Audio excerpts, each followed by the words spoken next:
Todo comenzó con un solo tiro, pero lo que vino después sacudió por completo a la liga.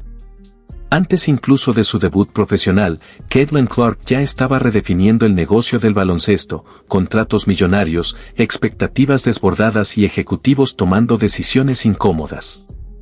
Mientras algunos nombres veteranos perdían protagonismo en negociaciones y acuerdos televisivos, la atención comercial giraba hacia la nueva figura respaldada por Nike y observada de cerca por cadenas como NBC. Lo que muchos interpretaron como simple narrativa deportiva empezó a parecer un cambio estructural, menos romanticismo, más números.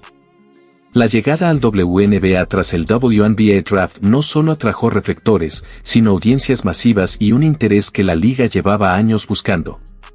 En Indiana Fever, una franquicia que luchaba por llenar asientos, el impacto fue inmediato, entradas disparadas, precios en alza y una conversación mediática imposible de ignorar. De pronto, ya no se hablaba únicamente de talento o rivalidades, sino de supervivencia, valor de mercado y poder de atracción. Porque cuando las gradas se llenan y los contratos cambian, el mensaje es claro: esto dejó de ser solo baloncesto, ahora es estrategia, dinero y una nueva jerarquía que pocos vieron venir. La locura fue imposible de ignorar. Varios equipos locales comenzaron a trasladar los partidos del Indiana Fever a recintos más grandes porque sus arenas habituales ya no podían contener la demanda. Las cifras estaban en todas partes y las veteranas también las veían: gradas llenas, mercancía agotándose y métricas digitales creciendo a una velocidad inusual. Sin embargo, el ambiente se volvió tenso. Voces históricas como Diana Taurasi hablaron públicamente sobre las dificultades que enfrentan las novatas al dar el salto al profesionalismo, subrayando la diferencia entre el juego universitario y la élite. Luego llegaron los partidos y, con ellos, las polémicas, contactos duros, jugadas físicas y momentos que se viralizaron en redes, incluyendo un choque muy comentado protagonizado por Chandi Carter sobre Caitlin Clark. Una secuencia que encendió debates mediáticos y reacciones de figuras como Angel Reese. Entre faltas discutidas, declaraciones en podcast y acusaciones cruzadas sobre la cobertura periodística, la conversación dejó de ser solo deportiva para convertirse en un choque de percepciones, competencia intensa o narrativa sobredimensionada.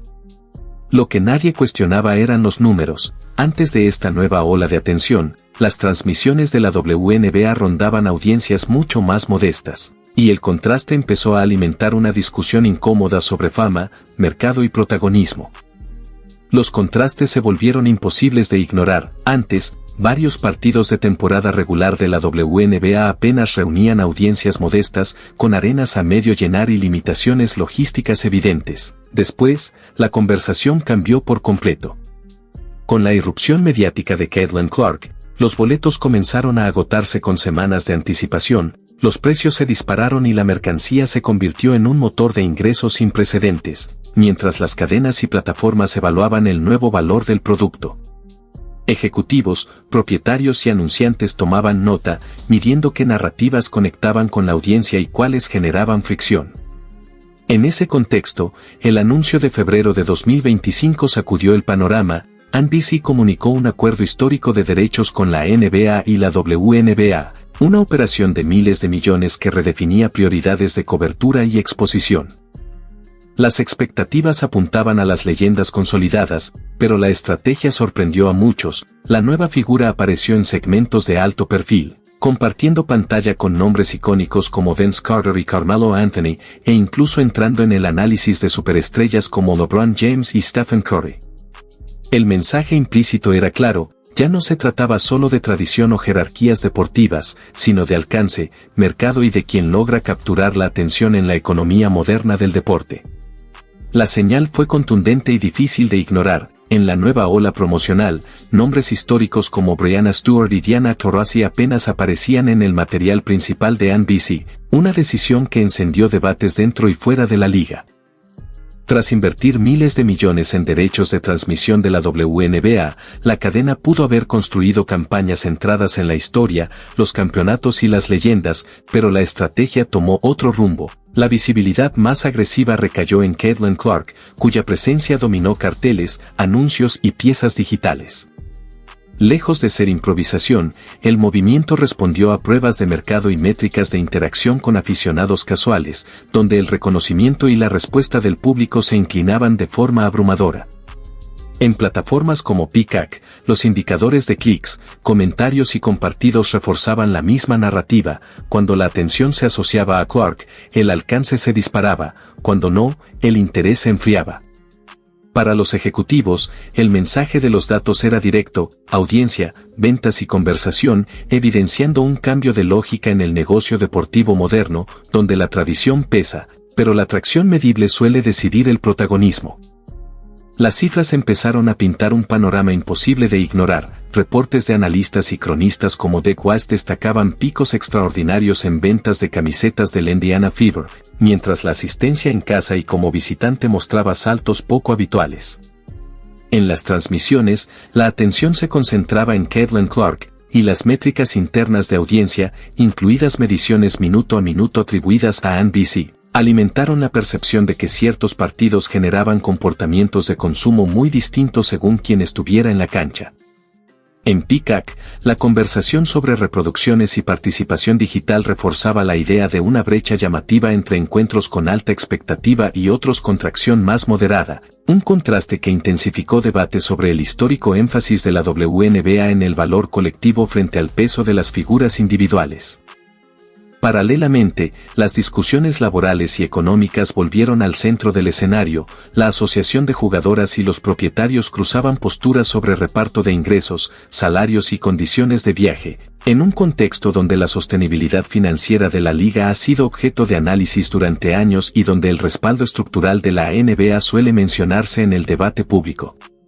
Así, más que una simple narrativa de rivalidades o generaciones, el trasfondo revelaba una tensión clásica del deporte moderno: tradición, mercado y datos compitiendo por definir el futuro. El relato que comenzó como preocupación financiera se transformó en una discusión sobre valor de mercado y poder de atracción. Durante años, la WNBA fue analizada bajo la lupa de la sostenibilidad, con informes y estimaciones que apuntaban a pérdidas recurrentes y a la importancia del respaldo estructural de la NBA.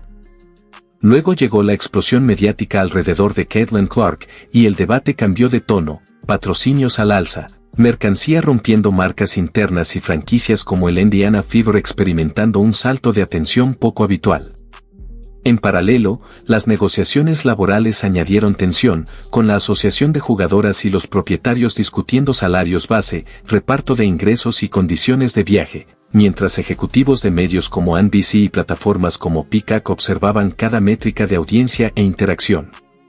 En ese clima, surgieron interpretaciones contundentes, y a menudo polémicas, sobre el peso relativo de las estrellas frente al producto colectivo, alimentadas por comparaciones de rating, ventas y engagement digital. Más allá de las posturas, el trasfondo reflejaba una tensión clásica del deporte profesional moderno: la colisión entre historia, rendimiento deportivo y la fría aritmética del negocio, donde los datos, correctos o discutidos, influyen cada vez más en decisiones estratégicas y en la percepción pública del equilibrio de poder. Mientras el ruido crecía, la imagen era poderosa: Caitlin Clark apareciendo en primera fila de partidos de los Los Angeles Lakers, con reflectores mediáticos y acuerdos que la mantenían visible más allá del calendario de la WNBA. En los pasillos de la industria, la lectura era fría y estratégica. Cadenas como NBC y plataformas como Peacock seguían cada métrica, mientras las conversaciones laborales alimentaban especulaciones sobre el equilibrio de poder entre jugadoras y propietarios. En el frente corporativo, Nike optó por la cautela en el escaparate más grande del año, evitando tomar partido en medio de un debate cada vez más polarizado, al tiempo que otras marcas, State Farm, Gatorade y Wilson, reforzaban su apuesta por la figura con mayor tracción digital. El contraste en redes y consumo se convirtió en argumento recurrente: interacciones masivas frente a cifras más discretas, un diferencial que para las marcas se traduce en retorno de inversión, no en nostalgia. Así, entre campañas, silencios estratégicos y suscripciones en ascenso, el trasfondo dejó ver una verdad incómoda del deporte moderno: la visibilidad. Los datos y el mercado avanzan más rápido que cualquier jerarquía histórica. Desde la óptica mediática, la narrativa se volvió cada vez más audaz. Análisis atribuidos a ejecutivos de NBC señalaban que los repuntes de suscripciones y consumo en Peacock coincidían con la disponibilidad de partidos de Caitlin Clark, un argumento que alimentó discusiones encendidas en redes y entre aficionados de la WNBA. Con el conflicto laboral dominando titulares y la incertidumbre sobre la temporada, comenzaron a circular interpretaciones dramáticas sobre posibles escenarios, incluyendo especulaciones acerca de reconstrucciones profundas y cambios generacionales.